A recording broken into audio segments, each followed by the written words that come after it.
These stairs lead from the main cathedral space up to the chapter house and then the monks' dormitory spaces. And this building was built in about 1300, and so that's kind of just over 700 years of footsteps which have traversed these steps. And as you can see from this photograph, that you can imagine the thousands upon thousands of feet that have worn this solid material of stone to create this. Can you see that? Yeah. So you can see the actual desire line and the feet which have worn these pieces of stone away. And again, like the first slide, this is important to me as a designer and to architecture, because the quote there, "Nothing gives man fuller satisfaction than participating in processes that supersede the span of individual life." As human beings and as architects and as designers, I think you all probably here are designers of one kind or another.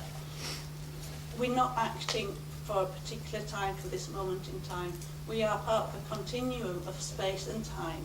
And I think to enrich our design processes, we have to understand that actually we're just a small part of that, but a really important part of that in how we contribute to that layering of time. And certainly this picture is fantastic in that you can see not ghosts as in kind of mystical type thing, but the notion of those people that have gone before us, but also will go in future as well when we're no longer here. And we are very important in making these places.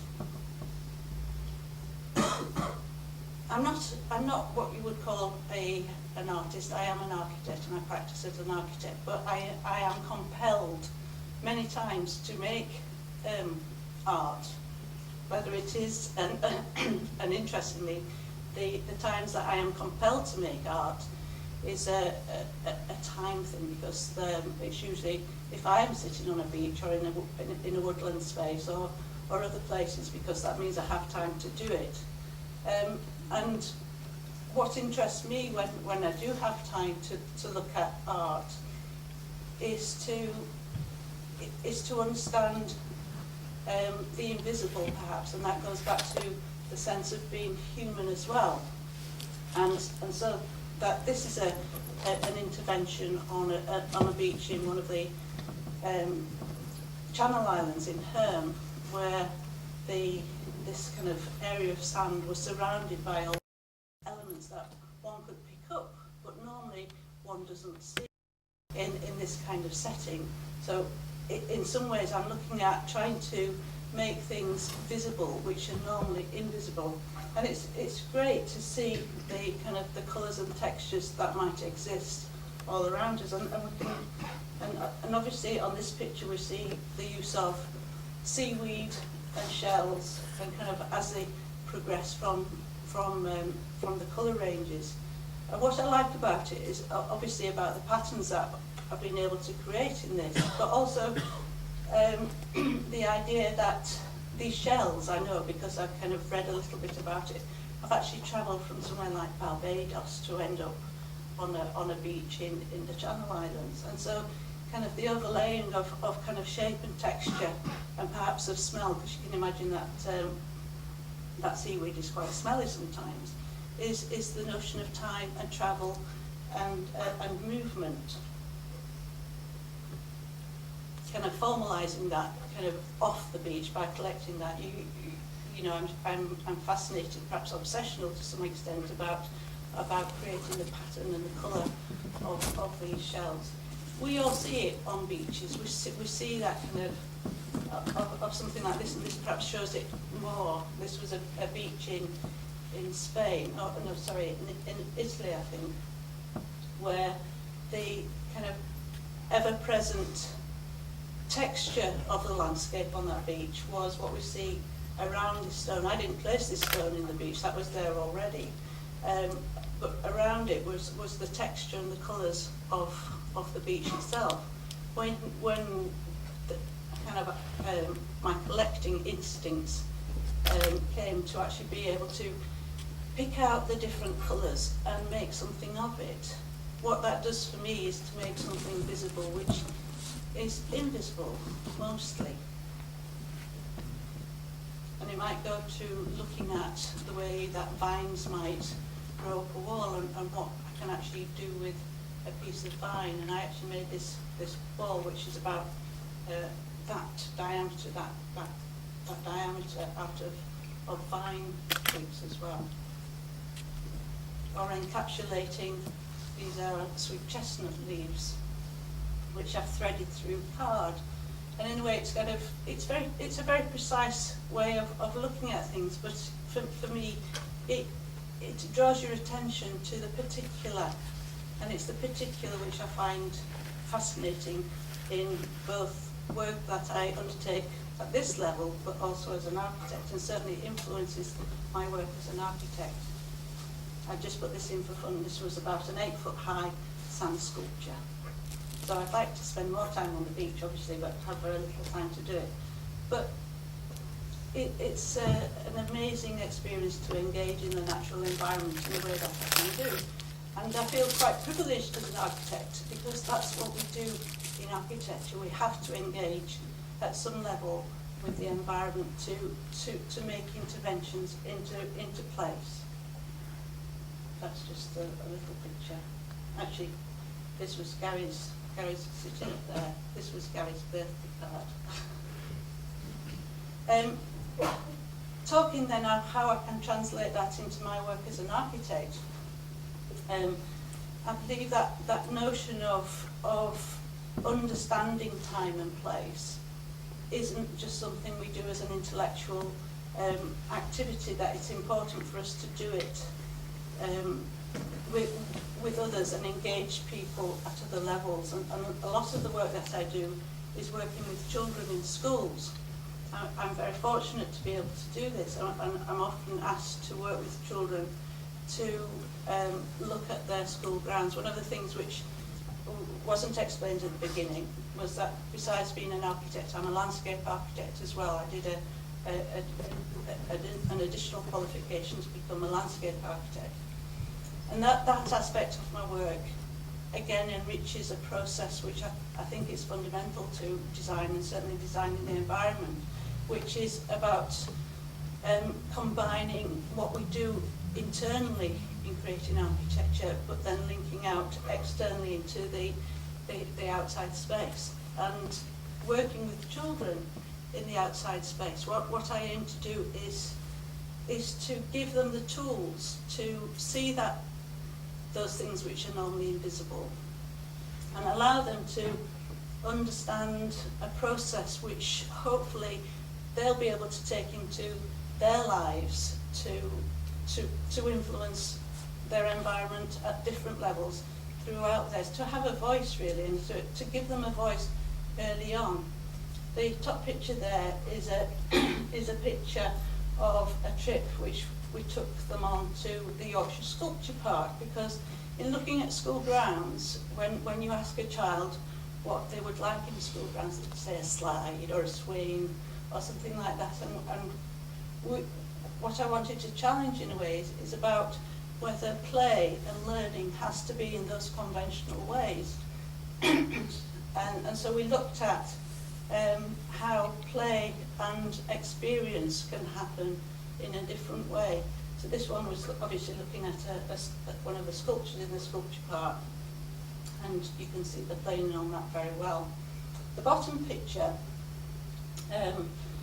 excuse me, was I arrived one day into the school grounds, and there was it was springtime, or just after springtime, and the flowers from the horse chestnut trees had fallen all over the school grounds, and these and so it kind of excited me immediately. You could probably see from my work that I do on the beaches, because the colour was just amazing. So I dragged these children out of the classroom and asked them to find things which they could make a piece with, and they did eventually, after some prompting, understand that the material that they found in the chestnut flower could be used to do something as an installation, again making it very visible, and they created this wonderful circular sculpture within the circle of the netball court. So you can imagine the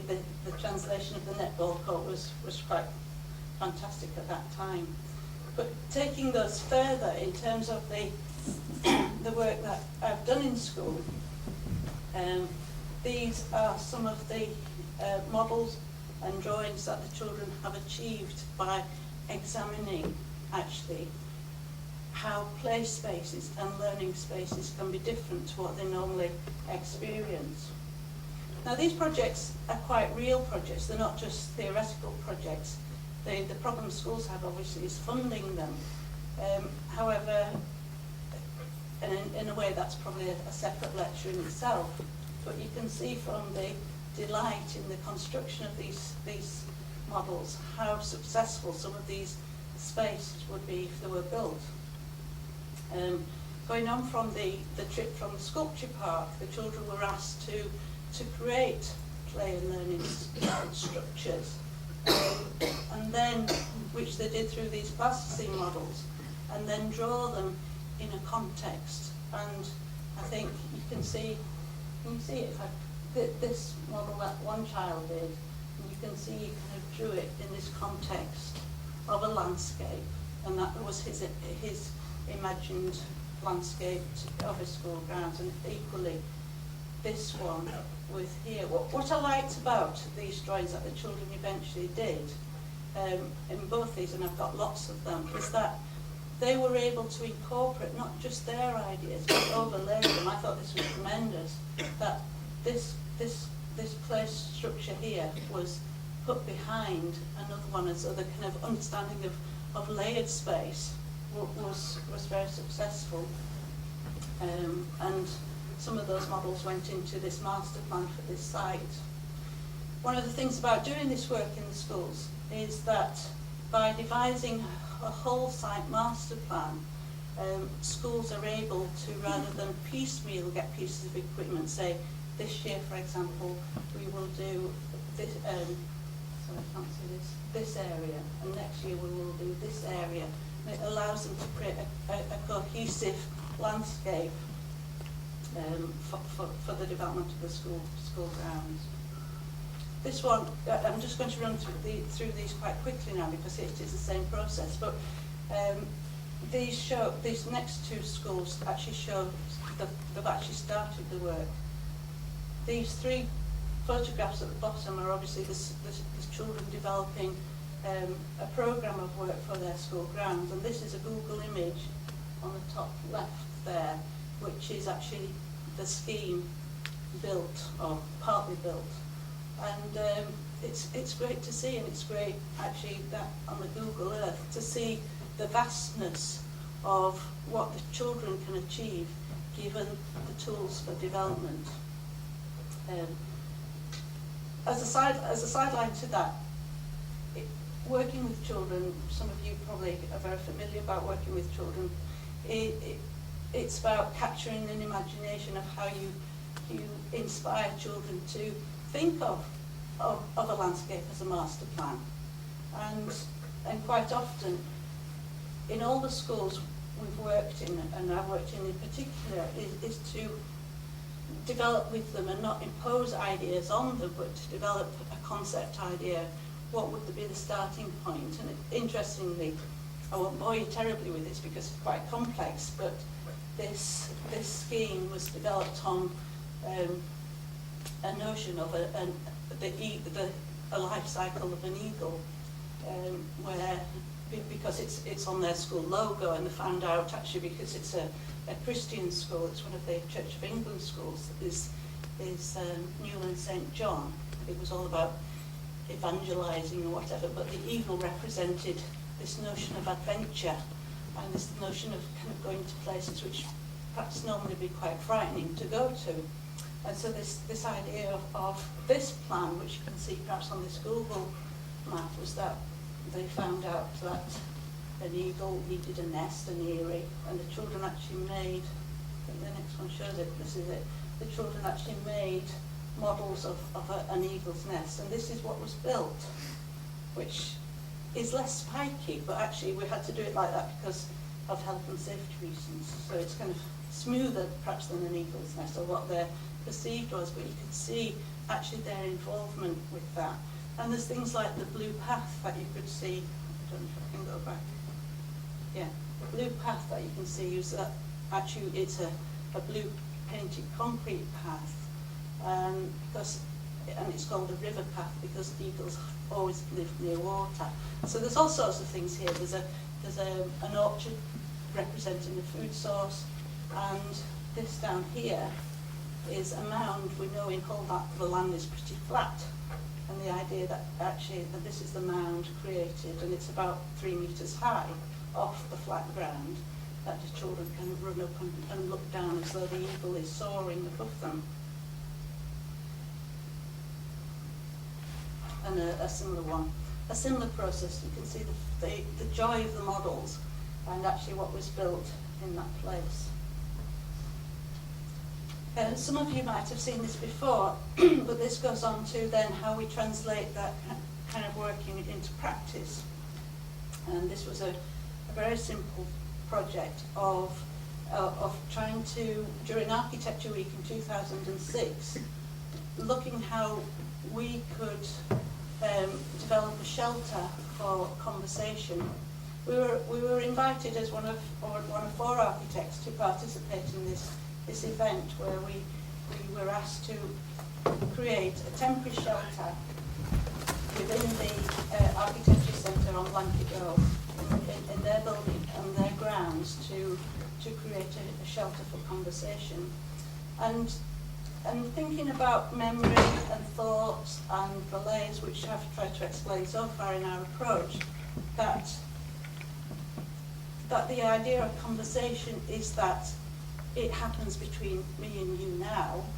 Hopefully, some of the things what I might say, hopefully it will be that you might go away and think about it and perhaps share that conversation that we're having now with somebody else.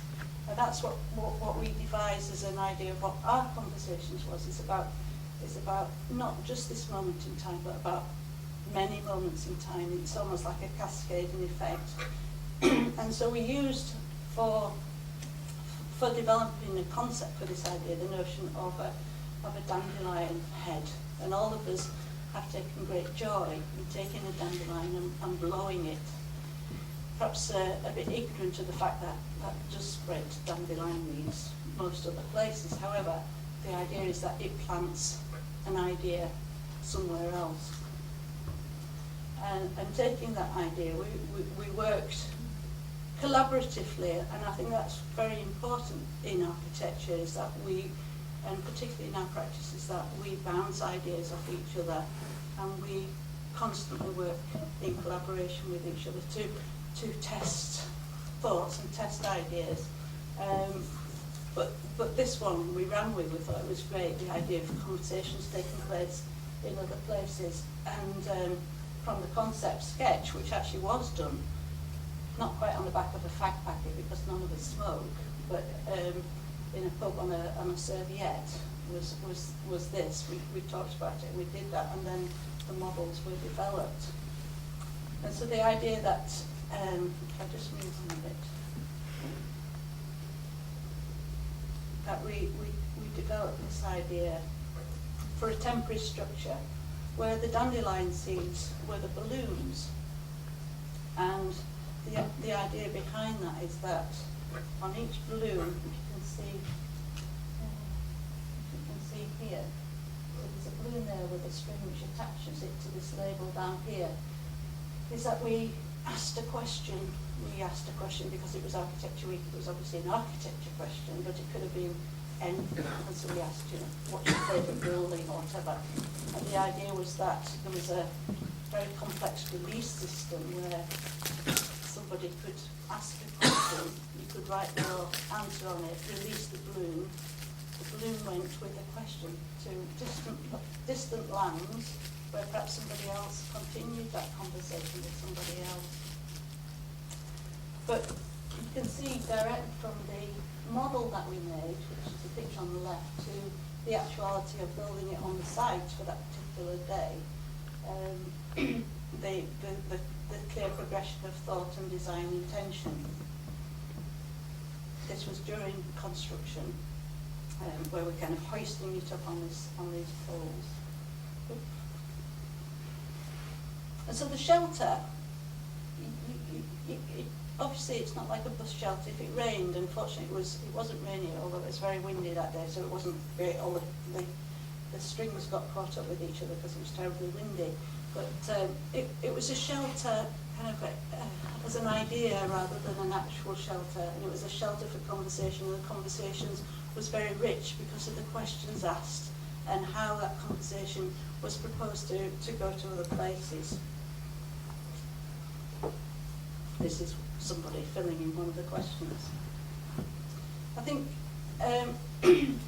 I'm going on now to talk then, linking with the work with children and this idea of ideas and conversations of work that we do in practice, which covers work in schools, it covers work with community groups, it covers work at domestic level and other education projects. And these are just really some pictures of some of the projects that we've dealt with.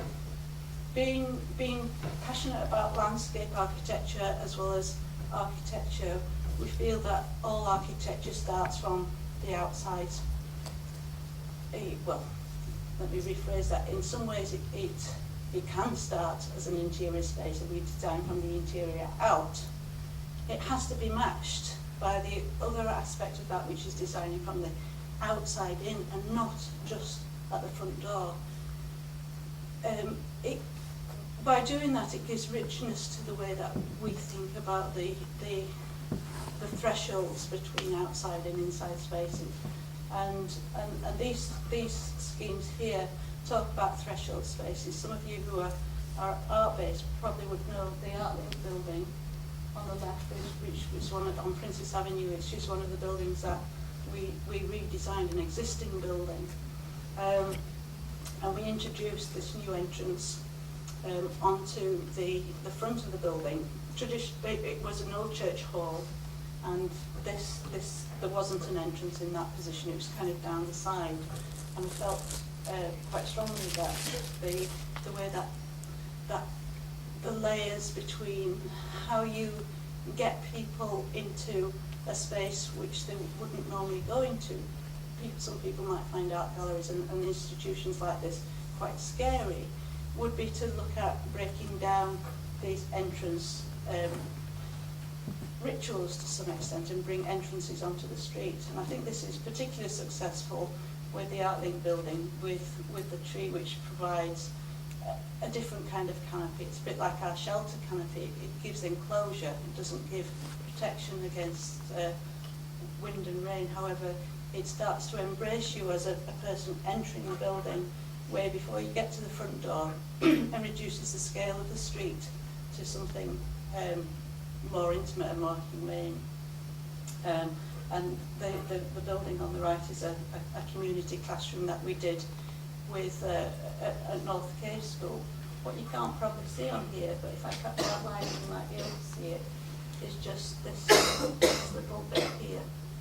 You might be able to see that, actually. This is a normal-sized door, but this is a child-sized door, just at the side of it, a secret door. Again, thinking about experience of place. So those two are built at the moment, and this is a school that we're just working on now, so this still is in the drawing board, just getting ready to go for planning, which is the process we go through before we actually get a building onto site. It was a difficult project, this one, in that we were asked strangely to extend a portakabin building, which is an unusual request. We usually have to knock portakabin buildings down, and portakabin building at the moment is in this position here, and on plan here. It gave us a problem that because the floor level of the portakabin was about 1 metre off the ground, and it meant that this classroom was going to be problematic because it was a foundation classroom. These children are only 4 years old, 4 and 5 years old, and one of the requirements for children of that age is to have immediate and direct access into play spaces outside. So we were already in reach off the ground. What could we do with it? But you can see perhaps through this landscape intervention that we can, perhaps if I just go to the next slide. Here, this shows it a bit better. This is a SketchUp model, which is very successful as a model. You can see perhaps the existing building here, but how we've tried to incorporate or drag the outside space into the inside space through these different layerings of ramps and stairs and platforms, which kind of provide different thresholds into the school. Obviously with this one we're concerned about light within the building and introduce these kind of top lit pop-up sections.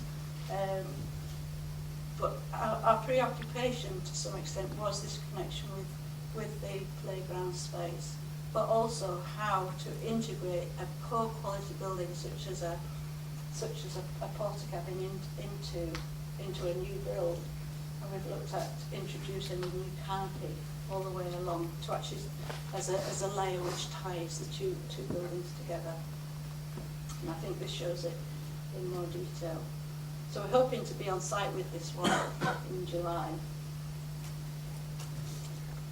Less glamorous perhaps is Gipsyville Library. If you can see, can you see the different colours? Can you see that? You can see that we were given a task of extending the Gipsyville Library, a project which hasn't been realised for funding reasons. But this line, the kind of pencil lines that you can see around it, they extend to the site. And in some ways, the ambition of the project was fabulous. They wanted an extension. They wanted to make this a really important community library within Gipsyville. And we struggled to begin with because we didn't have the site to build on as an extension. We were confronted by this poor quality building down here.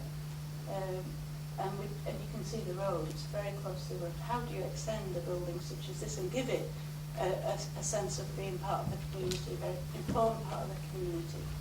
So we kind of came with a concept, and it is a concept because it didn't go any further, but the idea, if I just go back again, is that we found an opportunity to actually understand this building by looking again at the layering.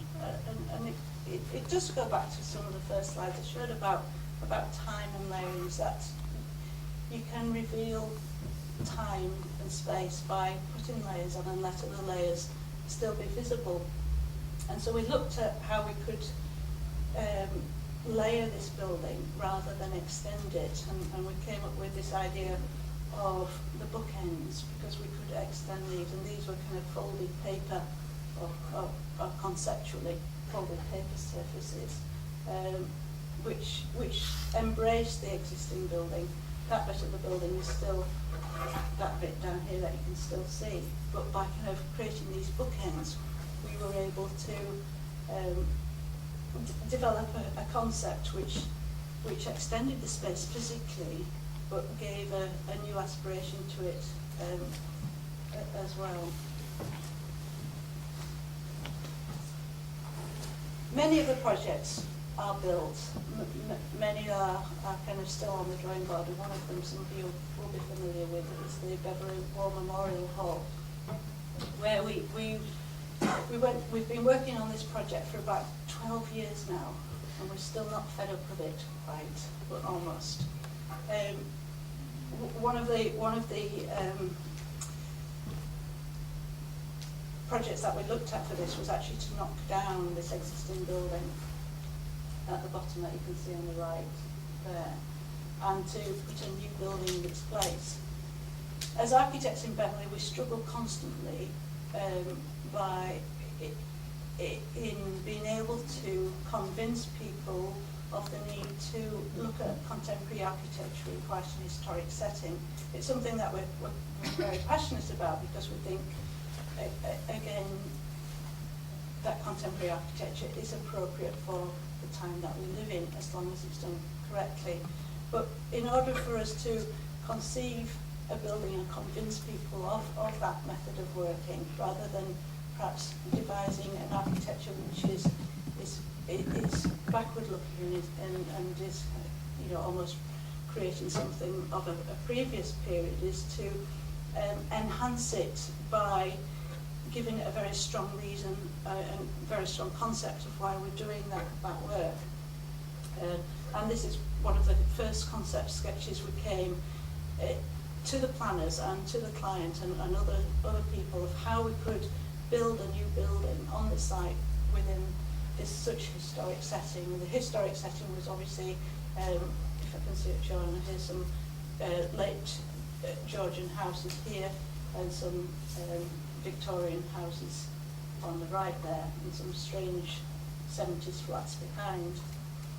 You might not be able to read this, but really we looked at it as a pattern of house, of hall, of street, and houses as a rhythm which picks up the rhythm that already exists in the street. And we formalised that beyond the kind of the sketch that you do in the practice, to look at how we could overlay this idea of the city, the town, and the village green. One of the things that we've always done on this project, in all its iterations, is to actually look at the landscape which is on the rear side of the building. Actually, I don't think I've brought that with me today, but to look at the idea of the village green within the heart of the building and the kind of the hard city edge across the road. And these strategy diagrams explain that in some detail, but also explain it in terms of the volume of spaces that we have to create, in terms of a big volume of a hall space compared to perhaps a more intimate space of where you sit and have a drink of coffee, which is very much more related to the village green and to the idea of community. So these were some kind of visualizations of how we saw the project onto the street. Fortunately, these trees hide some of the existing buildings, but the idea that the bookends of the building represented almost the scale of the houses either side, with the big lit centre which represented a bigger part of a community, which might be the village hall. It does show part of the landscape here, I've forgotten I showed this, but you can see to some extent how this is the library in Beverley, how we're looking at a landscape intervention which links directly back into the kind of human scale or the human level of activity, as opposed to this edge here, which was very car orientated rather than people orientated. One of the projects that we're waiting to get onto site now, and should be starting quite soon, is a centre.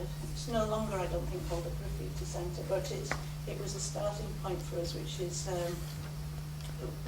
a youth building in Hessel Road area.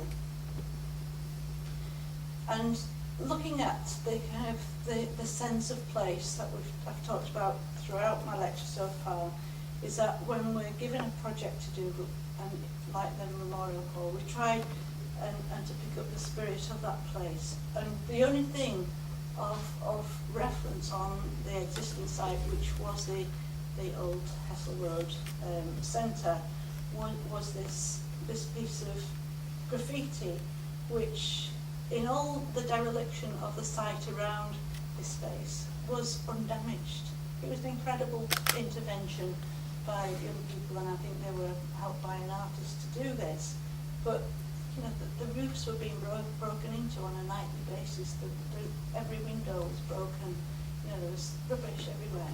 But the spirit of this graffiti wall was intact, and unfortunately it was intact, and it was on the site. We had to knock it down. So what we tried to do on this was to look at how we could maintain the spirit of which was embodied. It is embodied within the actual wall surface itself, and should try to take it into a concept for the redevelopment of this building site.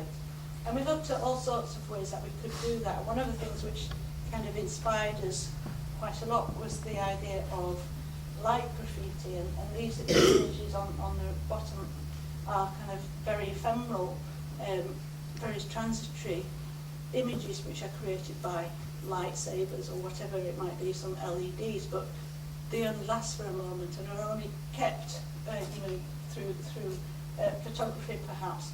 But we were enchanted by the apparent three-dimensional qualities of space that were created in these shapes, and looked at this concept diagram where we thought that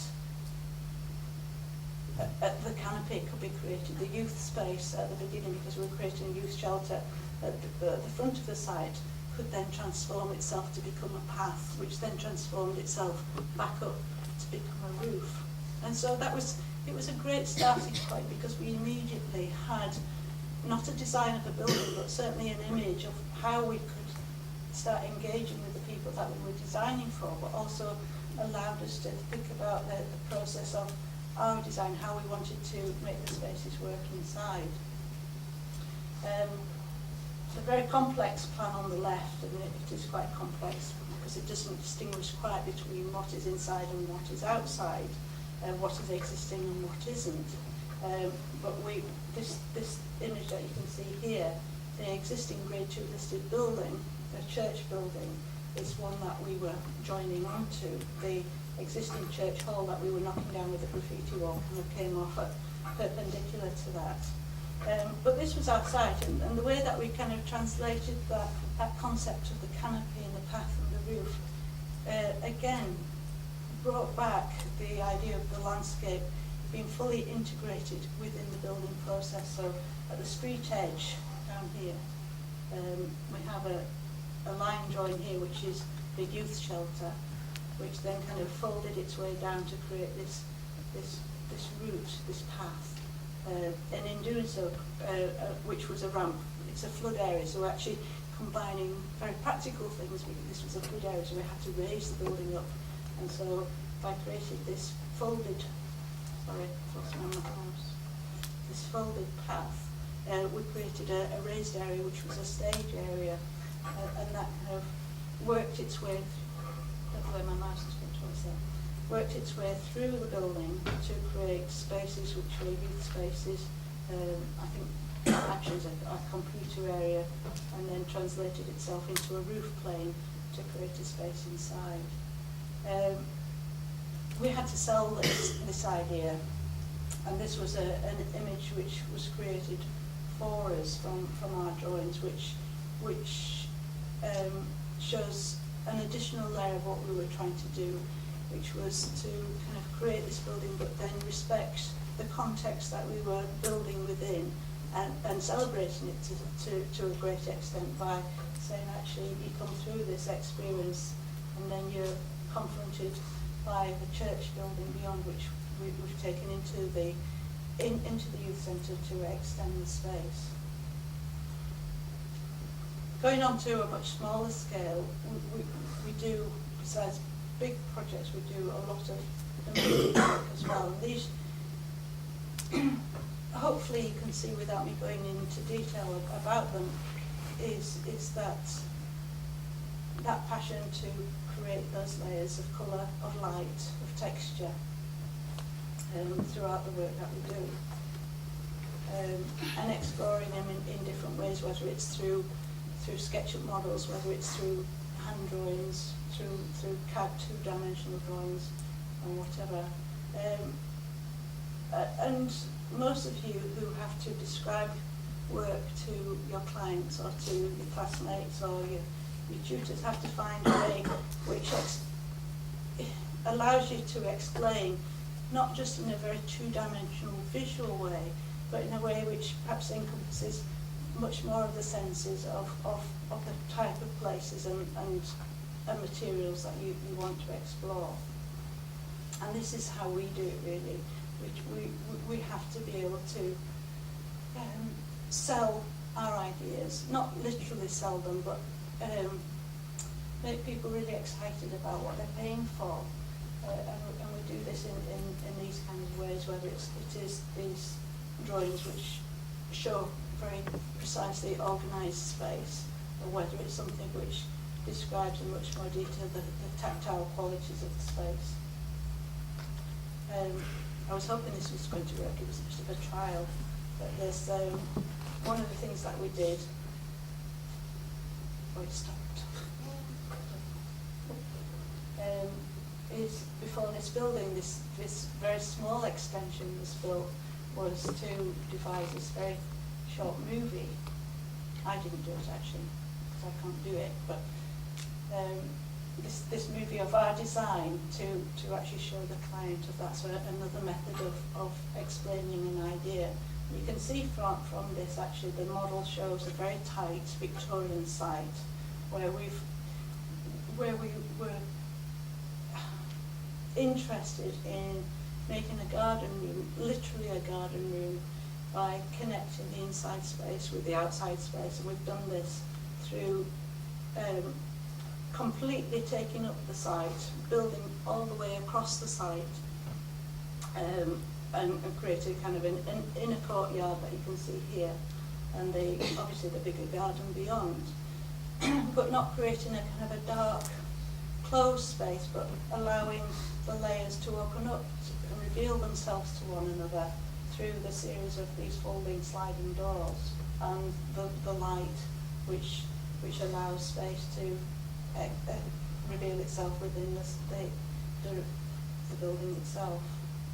And this is, you can see here the very close context of that site, but it's a very successful small extension. We go from that scale to quite huge urban scales, and it's a delight to be able to work at all these levels, and to use different ways of explaining ideas. And this was very quickly to look at the redevelopment of Goole Town Centre in association with a building which we weren't involved in, but it was a development, refurbishment of a building for an arts centre. And through our landscape experience, we looked at the urban setting for that.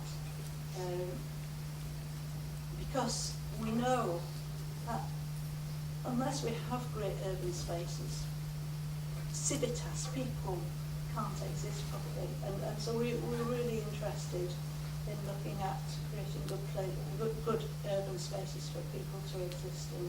That's a really quick view of that. I think the last building that I want to talk about is a building which is of significant scale for our practice, and some of you might be familiar with this one, which is on Wheeler Street, just off Anlaby Road in Hull, which is a show start building, a children's centre, which was named the Rainbow Centre by the client base.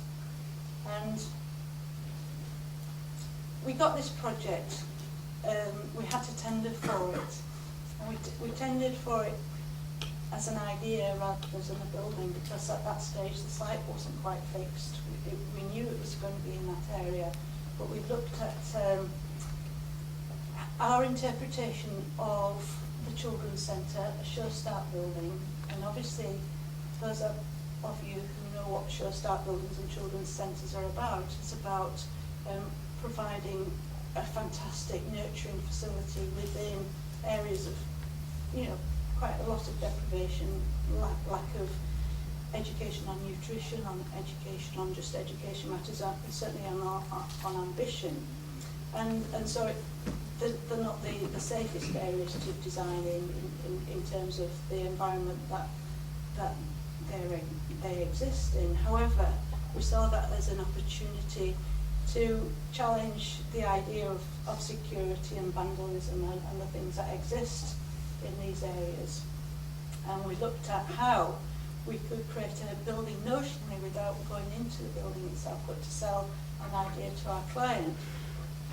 What the notion of a children's centre meant to us in that kind of setting.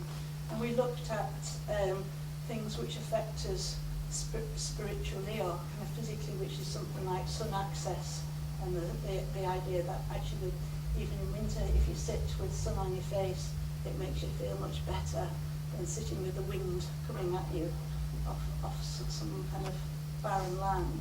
We looked at the idea that this gave us an opportunity to engage immensely with the community and not create a closed-in building.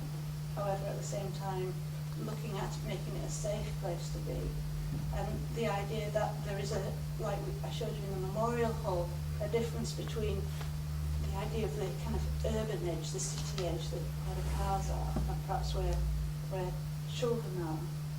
And this is actually the building that was built, which I'll probably come back to this slide in a minute. And this is one of the concept sketches in terms of organisation that we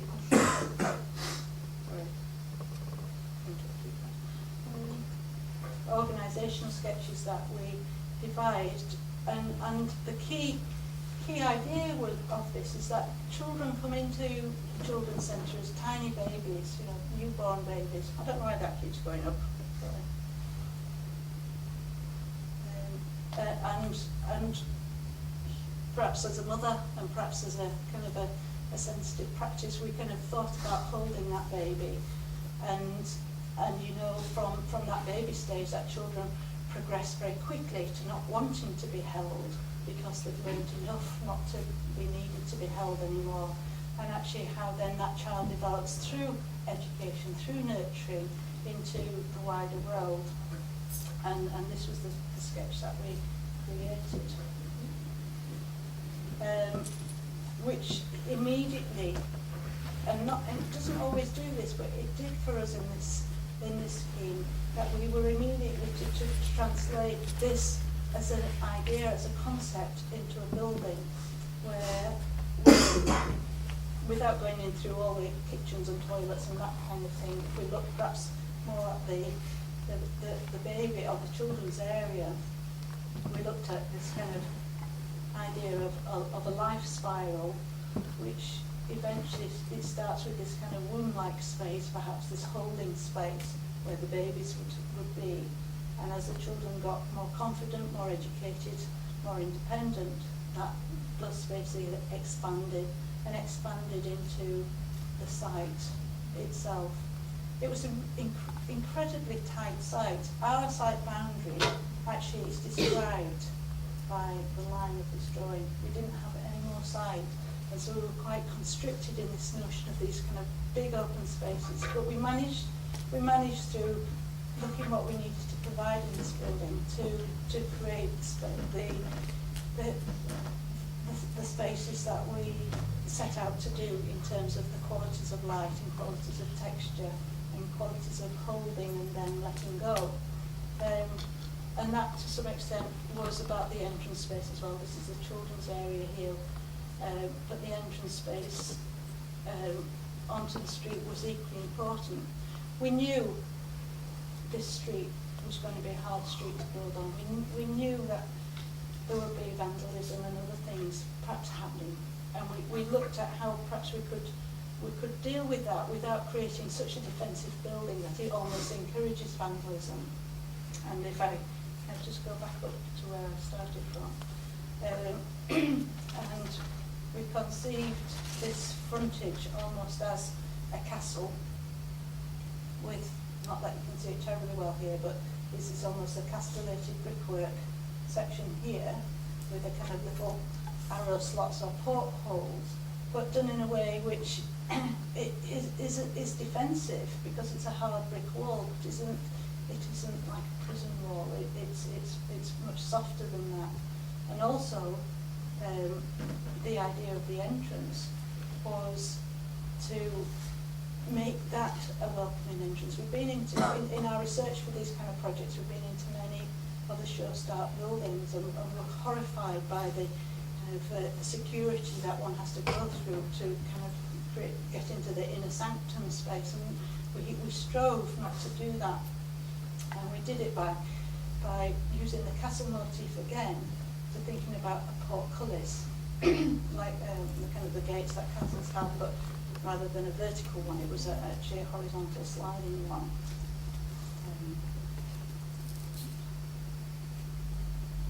which is this.